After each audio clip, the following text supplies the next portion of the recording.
reptilian symbolism right at the heart of the Vatican, in the Pope's audience hall. So I thought I needed to dig a little deeper as to what this actually means and how to decipher the actual symbolism. So stay tuned as the Outer Dark brings you 5 symbolisms of the reptilian Vatican hall. Number 5. First, some context. Yesterday I found a giant serpentine monument in the Pope's audience hall, namely in Pope IV's audience hall, or so it's named. The audience hall itself is made of reinforced concrete by an architect that was known for building bunker-like public structures, indeed monuments, out of concrete. It was built in 1977, so it's really old. In fact, it's been around there for a long time. But my first lead that something was strange was this window, and I said, that looks like an eye. It looks like a serpent's eye. So I dug a little deeper, and when I saw the audience hall from the back, where the back audience was seated, it really did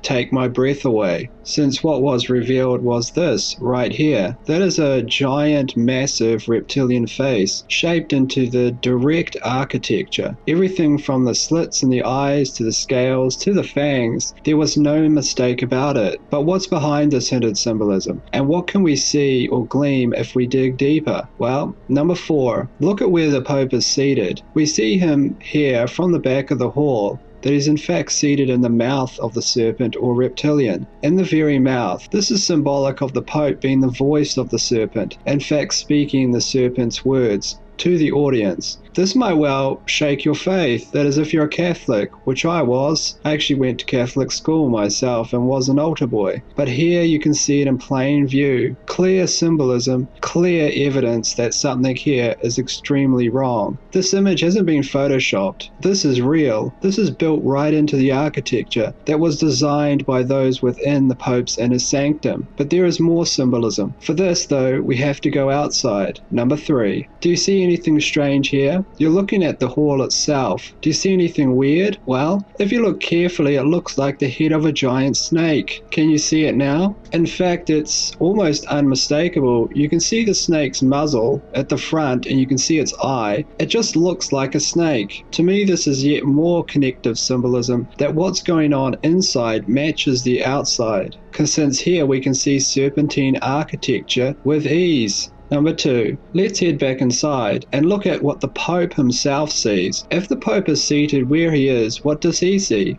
Well, he sees a giant serpent with eyes once again. The audience is symbolic of almost the serpent's meal, and the Pope is not preaching to the audience under this symbolism, but the giant god-like reptilian creature himself. Why?